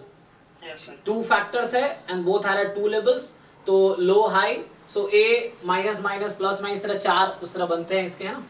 तो 2q का मतलब वही है कि 3 आपके पास फैक्टर्स हैं and both are at low levels, इस तरीके से। सो इसके थ्रू अब इंटरेक्शन आपको देखना पड़ेगा, इंटरेक्शन क्या है, सो ए का बी से, ए का सी से, बी का सी से, इस तरीके से हो गया। फिर बाद में ए बी सी का इंटरेक्शन, सो एक तो जो हमने सोर्स ऑफ वेरिएशन लिखे थे, sum of square due to A, sum of square due to B, sum of square due to C, फिर ए बी का इंटरेक्शन बी सी का और ए सी का, ये हो गया पेयर वाइज, मतलब 2 एट अ टाइम। तीसरा ए बी सी हो गया। फिर उसके बाद ब्लॉकिंग कंसिडर करेंगे हम लोग, क्योंकि पिछले साल उसने जो आंसर की दिए उसके हिसाब से दिए हैं। So blocking then error then total हो जाएगा, और उसके हिसाब से चूंकि ईच जो आपके पास ईच सोर्स ऑफ वेरिएशन था, या जो भी ए बी 3 की बात करें, 2q की बात करें, वही ए बी सी, फिर A B B C A C A B C, तो इन सबका साइन या तो प्लस होगा या माइनस, मतलब लेवल या तो लो या हाई होगा, सिंपल। तो इसलिए डिग्री ऑफ फ्रीडम सबका 1 लिया गया है। अगर ब्लॉक्स हैं तो आपके पास r replications थे, so you are repeating r time जो एक्सपेरिमेंट था, मतलब r replications you have, each replication is 1 block, so total r blocks are there, so degree of freedom होगी r-1, तो इसीलिए उसने r-1 लिया। फिर आपको पता है कि टोटल में से बाकी को है ना घटा दो, फिर जो बचा वो एरर का डिग्री ऑफ फ्रीडम है। सो 2 स्क्वायर फैक्टोरियल डिजाइन में जब ब्लॉक जो आपके पास रेप्लिकेशंस है उसको एज ए ब्लॉक कंसीडर करते हैं, तो एरर डिग्री ऑफ फ्रीडम आता है 3 into r-1, जो कि पिछले साल क्वेश्चन पूछा था। अभी हो सकता है इस बार 2q का पूछ ले। सो विथ ब्लॉक्स अगर हम कंसीडर करें 2q एक्सपेरिमेंट जो है फैक्टोरियल 2q फैक्टोरियल डिजाइन है, तो इसमें क्या एरर डिग्री ऑफ फ्रीडम आता है, सो 1 1 1 1 इस तरह आ जाएंगी, है ना। सो कितना टोटल कितना है, 7 into r-1 आया था ना, क्योंकि सर 8r-1 हाँ टोटल 8r-1 था, तो- और एरर 7 एरर, हाँ टोटल ऑब्जर्वेशन 8r है, क्योंकि आपके पास 8 डिफरेंट वो बनेंगे और r नंबर ऑफ रेप्लिकेशंस हैं, तो 8 ट्रीटमेंट्स बनेंगे टोटल, और r नंबर ऑफ रेप्लिकेशंस हैं, सो 8r टोटल ऑब्जर्वेशन हो गया। तो डिग्री ऑफ फ्रीडम 1 कम होती है, तो 8r-1 टोटल की जो डिग्री ऑफ फ्रीडम है वो 8r-1 बाहर है। सिमिलरली फिर बाकी जो अब आपके पास है A B C A B B C A C A B C, so ये हो गए, तो इन सब के 1 1 डिग्री ऑफ फ्रीडम है, ब्लॉक्स के r-1 डिग्री ऑफ फ्रीडम है ना। तो इन सब को आप अगर ऐड कर दो, सो कितना हो गया r-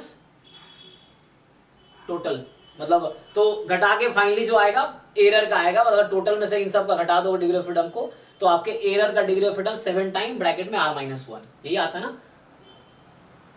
तो हो सकता है ये नेक्स्ट टाइम इस तरह पूछ रहा है क्वेश्चन पूछ ले, तो आपको बस ये ध्यान रखना कि 2 स्क्वायर फैक्टोरियल डिजाइन का इनोवा टेबल क्या है, 2q फैक्टोरियल डिजाइन का इनोवा टेबल क्या है, ये जो CRD है इसका इनोवा टेबल क्या है, RBD का इनोवा टेबल क्या है, ये जो LSD है इसका इनोवा टेबल क्या है, मेनली ये है। और बाकी फॉर्मूलेज भी आप देख सकते हो, टोटल सम ऑफ स्क्वायर, सम में डेफिनेशन तो सिमिलर ही है, टोटल सम ऑफ स्क्वायर का कि लाइक सबका स्क्वायर करके समेशन करो माइनस जो ओवरऑल मीन का स्क्वायर बाय जितने ऑब्जर्वेशंस हैं, इस तरीके से। एनीवे एक बार बुक से एक बार पढ़ लो, क्योंकि देखो ऐसे सिर्फ ये करने से बहुत ज्यादा क्लियर नहीं होगा कोई भी टॉपिक, इनफैक्ट और भी टॉपिक, तो कुछ एग्जांपल्स आपको करने पड़ेंगे चीजें क्लियर होने के लिए।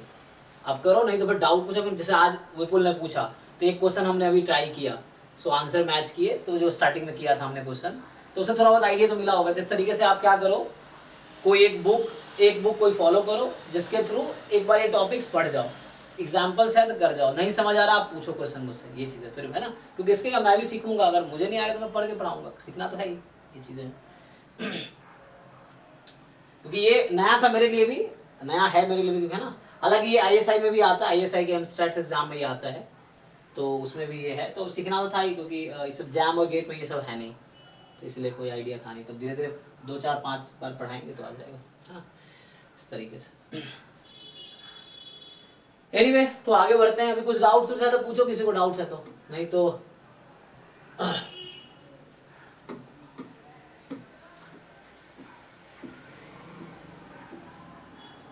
अब बाकी हम लोग डिफरेंशियल इक्वेशन कर रहे थे। सो किसी को इसमें कुछ क्वेश्चन अगर जो जितना कराया उसमें कुछ डाउट हो तो बताओ। चार्ज पे लगा देता हूं। एक बार हम डिस्कस कर लेता हूं फिर से।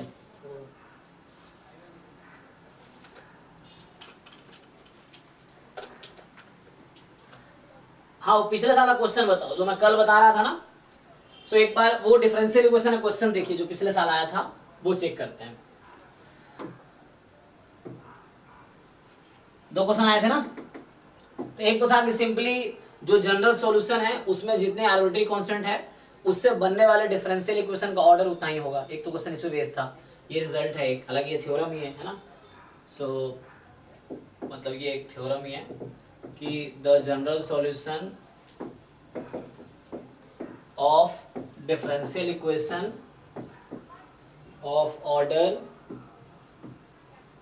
मान लो k has k number of arbitrary constant, has k number of arbitrary constant।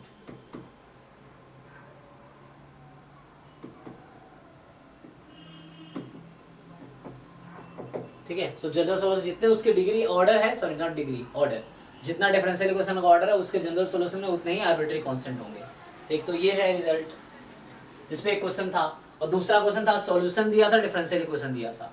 तो कल मैं थ्योरी लिखा रहा था कि सबसे पहले आपके पास जो डिफरेंशियल इक्वेशन है जो होमोजीनियस है, मतलब राइट साइड इक्वल टू 0 है, तो उसको सॉल्व करने के लिए क्या है, सिंपली आप उसका ऑक्सिलरी इक्वेशन लिखोगे। जैसे उसने सजेस्ट किया था कि इस तरह लिखो AD² + BD + C 0, जो होमोजीनियस है। अब इसमें सॉल्यूशंस क्या है, 3 तरह के हैं, या तो दोनों रियल होंगे, डिस्टिंक्ट होंगे, दोनों रियल इक्वल होंगे, या रियल नहीं होंगे, इस तरह से। तो उस केस में 3 डिफरेंट सॉल्यूशंस लिखे थे मैंने। तो सॉल्यूशंस कुछ इस तरह से था कि अगर रियल एंड डिस्टिंक्ट है तो सॉल्यूशन होगा E1 e की पावर मान लो R1 या M1, जो भी M लिखा था लास्ट टाइम।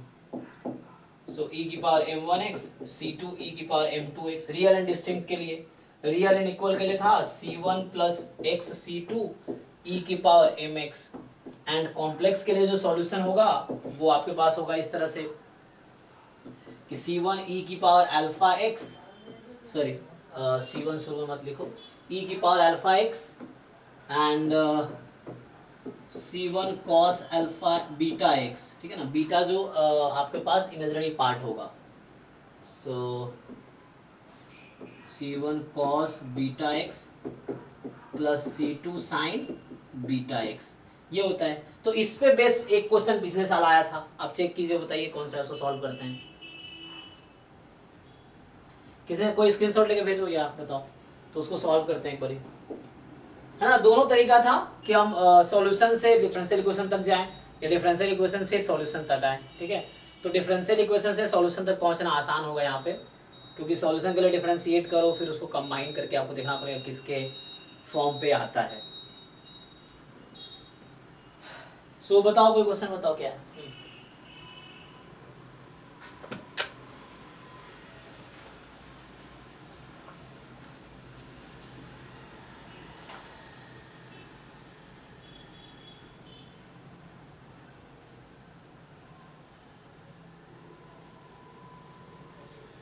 हाँ, कोई भेजो क्वेश्चन, या मैं ड्राइव में कर जाता हूँ।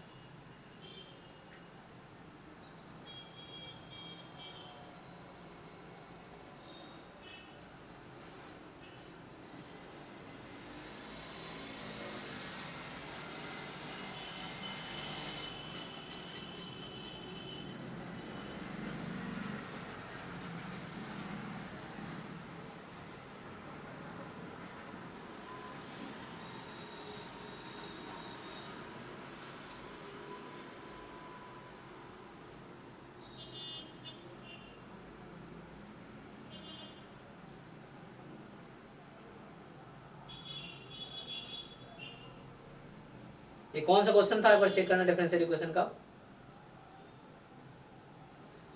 एक तो 44 है और एक 43 है। 43 देखो, तो जो 43 क्वेश्चन पिछले साल वाले हैं, सो 43 क्वेश्चन कह रहा है आपके पास कि the solution of the differential equation given by, इस तरह से दे रखा है देखिए कि c1 e की power 2x plus c2 e की पावर माइनस 3x। तो सिंपली आपको देखो बोला कि किस डिफरेंशियल इक्वेशन का सॉल्यूशन है, तो आपको पता है कि जो डिफरेंशियल इक्वेशन इस तरह का होगा तो इसमें जो m1 m2 है क्या है, आप कंपेयर करो उस सॉल्यूशन के साथ। y था ना, क्या था, c1 e की पावर m1x c2 e की पावर m2x, यही था ना। सो m1 की जगह कितनी है 2 और m2 की जगह कितनी है -3। तो ये मैं क्यों लिख रहा हूँ, क्योंकि ऑक्सिलरी इक्वेशन का ये सॉल्यूशन रहा होगा, है ना, जो ऑक्सिलरी इक्वेशन है उसका ये सॉल्यूशन रहा होगा। तो ऑक्सिलरी इक्वेशन क्या होता है, जैसे AD² plus BD plus C बराबर 0, इस तरह का आएगा ना। तो आप इससे क्वाड्रेटिक इक्वेशन बना के देखो क्या बनती है। हाँ d² और डबल डेरिवेटिव फिर d-2 और d+3 बराबर 0, यही हो जाएगा ना इससे बनने वाले क्वाड्रेटिक इक्वेशन। इसको इधर बुला लो, Yes, sir. इसको इधर बुला लो, तो इससे बनने वाले क्वाड्रेटिक इक्वेशन ये होंगे आपके। तो ये आगे कुछ d² प्लस d-6 बराबर 0, यही ना। तो यहाँ से डिफरेंशियल इक्वेशन कुछ इस तरह से आ गए। तो आपके डिफरेंशियल इक्वेशन हो गए y" plus y' minus 6y is equal to 0, ये आंसर है। चेक कर लीजिए एक बार। तो इसमें जो ऑप्शन है y" plus y' minus 6y, सी ना, ओके। सो सी आ गया। तो इसमें एक मेथड ये है। दूसरा मेथड था हमारे पास कि हम इसको डिफरेंशिएट करें फिर, और फिर पुट करके देखें किस कौन सेटिस्फाई हो रहा है। y है, y" निकाले, y' निकाले, डबल' निकाले, फिर हर ऑप्शन में पुट करके हम चेक करें किसको सेटिस्फाई कर रहा है, तो उससे भी हो जाएगा, ठीक है। नहीं तो दूसरा तरीका है कि हमने यहाँ से ये देख लिया कि ये जो डिस्टिंक्ट रियल रूट्स आए हुए हैं, डिस्टिंक्ट रियल रूट है, तो उससे ऑक्सिलरी इक्वेशन क्या बनेगी, और इसका ऑक्सिलरी इक्वेशन है ना, जैसे हम जानते हैं कि इसके करस्पॉन्डिंग डिफरेंशियल इक्वेशन ये होगी, क्योंकि इसका ऑक्सिलरी इक्वेशन ये होगा, डबल डेरिवेटिव को d², सिंगल डेरिवेटिव को d, और y का टर्म है जस्ट कांस्टेंट लिखना है। तो ये क्लियर है सबको, ये मेथड। सो एक्चुअली ये होमोजेनियस है। होमोजेनियस क्यों बोल रहा हूँ, क्योंकि राइट साइड 0 है। अगर राइट साइड 0 है तो होमोजेनियस डिफरेंशियल इक्वेशन है। तो जब ये होमोजेनियस डिफरेंशियल इक्वेशन है, राइट साइड 0 है। अगर नॉन होमोजेनियस होगा तो इसके सॉल्यूशन में ये तो आएगा ही जनरल टर्म, प्लस एक और टर्म आएगा, इसको CF बोलते हैं ना, complementary function. Yes, sir. So PI होना चाहिए। CF प्लस PI हो जाएगा। सो अगर डिफरेंशियल इक्वेशन नॉन होमोजेनियस हुआ, मतलब मान लो इस तरह से कि डिफरेंशियल इक्वेशन आपका इस तरीके का है कि AY" plus BY' plus CY is equal to some GX, जहाँ GX नॉन जीरो है, तो उस केस में जो YX फंक्शन होगा वो CF प्लस PI होता है। तो CF क्या होता है, CF उसी फॉर्म का हो जो हमने लिखा था कि ये CF वही है, निकालने का सेम ही तरीका जो पीछे हमने बताया कि आप इसका क्या लिखोगे, ऑक्सिलरी इक्वेशन लिखोगे। सो ऑक्सिलरी इक्वेशन क्या होगी, यहाँ से GX छोड़ दो तो AD² plus BD plus C 0, इससे सॉल्व करोगे D की वैल्यू आएगी, उसके हिसाब से CF डिसाइड हो जाएगा। अब PI के लिए एक्चुअली कई सारे तरीके हैं हालांकि, तो एक तरीका जो हम फॉलो करेंगे, तो ये नेक्स्ट क्लास में मैं यही एक्सप्लेन करूंगा, नॉन होमोजीनियस होगा, यहाँ से स्टार्ट करेंगे, इसको खत्म करके फिर बाकी पार्ट डिस्कस करेंगे। तो नॉन होमोजीनियस जो second order differential equation with constant coefficient, with constant कोई, हालांकि इस पे कोई क्वेश्चन मुझे लगता है आया नहीं पिछले साल नॉन होमोजीनियस पे, ठीक है ना, कांस्टेंट कोएफिशिएंट। तो PI क्या होगा, 1 ये जो फंक्शन होगा, ये जो ऑक्सिलरी फंक्शन था AD² plus BD plus C।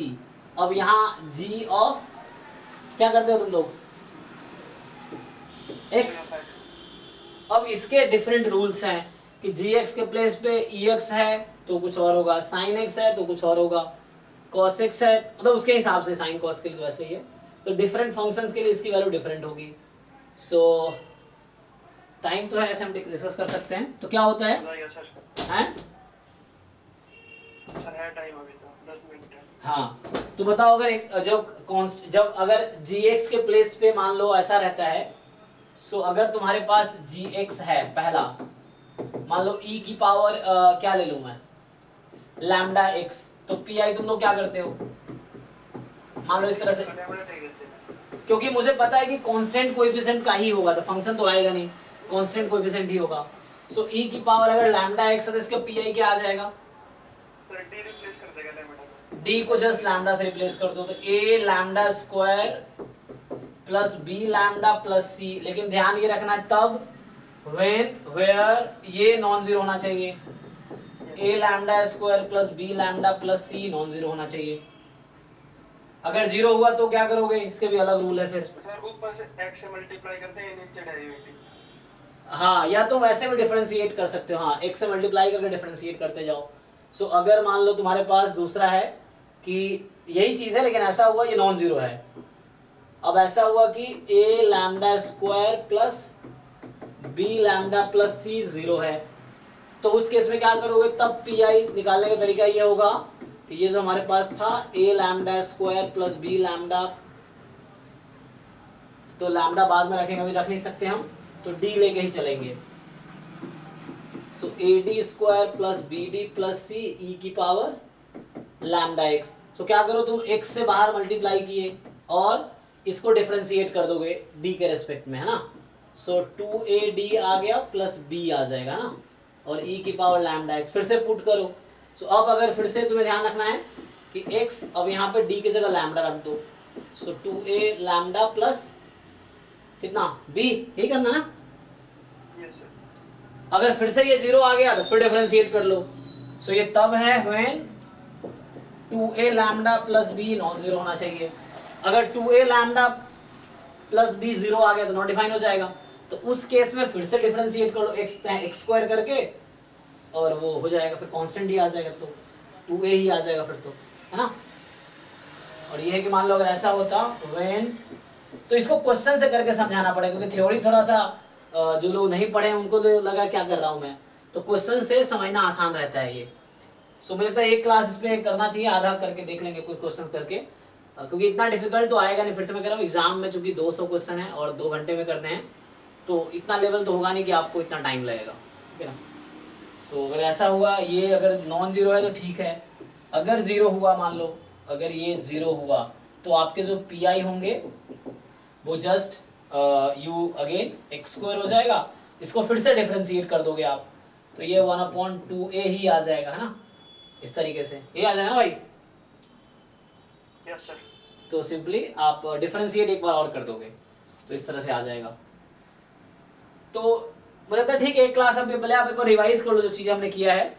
देखो सबसे बड़ी चीज क्या है कि आप पूरे सिलेबस पे क्वेश्चन अटेम्प्ट करो। आप मान लो आपने सारा पढ़ रखा है और आप डाउट पूछे, हमारे आज सुबह स्टार्टिंग में इसने डिफरेंशियल क्वेश्चन पूछे या डिजाइन ऑफ एक्सपोनेंट पूछा, तो इससे क्या आपके वो चीज दूर होंगी जो आपके अंदर कमी है। टॉपिक मान लो आपको आता है, आपने पढ़ रखा है पूरा, अब क्वेश्चन अटेम्प्ट करो उस पर बेस्ड, डिफरेंट बुक से या डिफरेंट एग्जाम पेपर से जो आए हुए एग्जाम पेपर उससे, या कहीं का टेस्ट दे रहे हो तो उससे आप, है ना, इस तरह से, या हम भी आगे टेस्ट लेंगे तभी उससे, है ना। लेकिन प्रॉब्लम प्रैक्टिस करो, उस टॉपिक के बेस्ड प्रॉब्लम्स बुक से करो, कहीं से भी करो, क्वेश्चंस खूब करो, और जो क्वेश्चन फंस रहा है वो पूछो, चाहे टॉपिक मैंने पढ़ाया हो नहीं पढ़ाया हो, क्वेश्चन पूछो, हम ट्राई करेंगे साथ में ये चीजें, ठीक है ना। क्योंकि ऐसी कोई चीज नहीं है, जैसे मान लो डिजाइन फैशन भी थोड़ा नया था मेरे लिए, इस बार तो बिल्कुल नया ही था, लेकिन उसके अलावा बाकी मैथ्स वाले पोर्सन वो है जो मैं बहुत सालों से पढ़ाता रहा हूँ। तो ये सब चीज़ें हैं जो मैं जैम मैथ भी पढ़ाया हूँ मैं, तो जैम मैथ में लेवल इसका ज़्यादा ही है। सो इसमें कोई दिक्कत नहीं आएगी ज़्यादा, है ना, बिल्कुल नहीं आएगी, क्योंकि वो एक बार बस वो करना है, ब्रश अप करना है, बाकी चीज़ तो आती तो है ना। क्योंकि मैंने एमएससी मैथ्स में भी करा है, बीएससी मेरा मैथ्स में ही है, तो स्टैट्स तो मैं पिछले 4 साल से पढ़ा रहा हूँ, जैम और गेट का तो सीखा है, अदरवाइज मैथ तो मुझे पहले से ही आता है, ये चीज़ें। ओके, चलो आज यही स्टॉप करते हैं। तो आज हमने थोड़ा सा डिस्कस किया शुरू में डाउट्स, फिर 2 स्क्वायर एंड 2 की फैक्टोरियल डिजाइन, जो कि आपको थोड़ा बुक से देखना पड़ेगा। ब्लॉकिंग में थोड़ी दिक्कत आ रही है, ब्लॉक्स लेने हैं या नहीं लेने हैं, तो जो बुक मैं फॉलो कर रहा हूँ या जो वीडियो उसने भेजा, स्क्रीनशॉट भेजा था ग्रुप में, आई थिंक ग्रुप में नहीं मेरे पास, सो जो मतलब हरीश सर जो वीडियो उन्होंने बना रखा आई थी, तो उन्होंने भी ब्लॉक कंसीडर नहीं किया है। तो जो बुक मैंने फॉलो किया उसमें भी कंसीडर नहीं किया, लेकिन जो गुप्तापुर वाली बुक है या पिछले साल एग्जाम में क्वेश्चन आए वो 2 स्क्वायर या 2 के फैक्टोरियल को विथ ब्लॉक्स कंसीडर कर रहे हैं, तो वहाँ पे ब्लॉक भी एक फैक्टर होगा, ठीक है ना। सर मुझे लगता है ब्लॉक्स कंसीडर करने ही पड़ेंगे क्योंकि बीएससी के सिलेबस में है। यस आई थिंक वहाँ पे जो है तो वही करने पड़ेंगे, तो ब्लॉक्स विथ ब्लॉक्स कंसीडर करेंगे। तो उसके हिसाब से आपने देखा कि 2 स्क्वायर फैक्टोरियल डिजाइन में जो एरर की डिग्री ऑफ फ्रीडम है 3 टाइम r-1 है, विदाउट ब्लॉक थी 4 टाइम r-1। फिर ऐसे ही 2q फैक्टोरियल डिजाइन में जो डिग्री ऑफ फ्रीडम एरर की आएगी वो 7 टाइम r-1। विदाउट ब्लॉक लोगे तो 8 टाइम r-1 आ जाएगी। इस तरीके से तो विथ ब्लॉक ही कंसीडर करेंगे, क्योंकि आंसर भी पिछले साल के विथ ब्लॉक्स के ही हिसाब से दे रखे हैं, ठीक है, तो वो कंसीडर करेंगे। बस मैं आपसे ये रिक्वेस्ट करूंगा, जो भी टॉपिक आपने पढ़े हैं एक बार बुक से जरूर उसको रीडिंग मारो, कोई भी बुक से एक बार रीड करो उसको, एग्जाम्पल्स देखो, डेफिनेशन समझो, एक्सरसाइजेस मन है तो वो भी कर लो ट्राई, डाउट्स है मेरे से डिस्कस करो, ठीक है ना। सो डाउट्स मेरा काम है कराना, इस तरह से आप पूछोगे फिर हम ट्राई करेंगे साथ में, ठीक है। सो आगे कंटिन्यू करते हैं अभी। सो नेक्स्ट क्लास में पहले इस पे कुछ क्वेश्चंस करा दूंगा और फिर हम लोग बाकी मैथ्स पोर्शन पे आएंगे जो रह गया है। सो ज़्यादा टाइम तो नहीं लगना चाहिए ना। Sequence series, differential calculus, integral calculus, matrices, differential equation, ये पार्ट हमने कर ही लिया था, ऑलमोस्ट ये पूरा हो गया है। थोड़े 1-2 बचे होंगे, आप प्रैक्टिस करो और फिर डाउट्स पूछो, डाउट्स के थ्रू हम क्लियर कर लेंगे, कुछ ऐसा रह गया होगा तो। अदरवाइज अब ये बचते हैं तो ये पोर्शन कोशिश करते हैं इस वीक में इसको कंप्लीट करें, ठीक है। तो ऐसे ही ऊपर की तरफ बढ़ेंगे यहाँ से, या तो ये हो जाएगा नेक्स्ट टाइम थोड़ी देर में। इसमें क्या है कि 4-5 क्वेश्चन करा दूंगा, पीआई कैसे निकालते हैं, पीआई पे बेस्ड एक भी क्वेश्चन आया नहीं पिछले साल, लेकिन हम तैयारी करके जाएंगे, ऐसा कुछ आ गया तो कर पाए, है ना। सीएफ प्लस पीआई, सीएफ क्या होता है, वो जो होमोजीनियस पार्ट की वजह से आता है, पीआई आता है नॉन होमोजीनियस पार्ट की वजह से। नॉन होमोजीनियस क्या होता है, तो राइट साइड नॉन जीरो है तो, और अगर जीरो है तो सिर्फ सीएफ आएगा, और अगर राइट साइड डिफरेंशियल इक्वेशन का नॉन जीरो है तो पीआई भी आएगा, तो वो करना पड़ेगा, तो वो हम नेक्स्ट टाइम करेंगे। फिर उसके बाद देखते हैं थोड़ा मैट्रिसेस डिस्कस कर लेंगे। मैट्रिसेस में क्या है, रैंक इनवर्स तो क्लास 12 वाला है, system, linear transformation, eigen eigen vector, Cayley Hamilton theorem, symmetric, skew symmetric and orthogonal matrices. तो मेनली कोशिश करोगे तुम्हें हर चीज का डेफिनेशन पता हो, सिलेबस में एक एक वर्ड का डेफिनेशन पता। तुम सिलेबस उठा खुद से चाहो तो पूछ लो कि ये क्या होता है, ये क्या होता है, ये क्या होता है, खुद से पूछो, खुद को बताओ, तो उससे तुम्हें ये क्लियर हो जाएगा कौन कौन सी चीजें तुम्हें डेफिनेशन बिल्कुल समझ आया कि नहीं आया, डेफिनेशन एटलीस्ट क्लियर हो, फिर उससे रिलेटेड तो खुद से थोड़ा बातें करो, हो जाएगा। ओके, सो आज के लिए इतना ही रखते हैं, थैंक यू, कल मिलते हैं फिर से 6 to 8। ठीक है सर। ठीक है, थैंक यू। हाँ थैंक यू सर।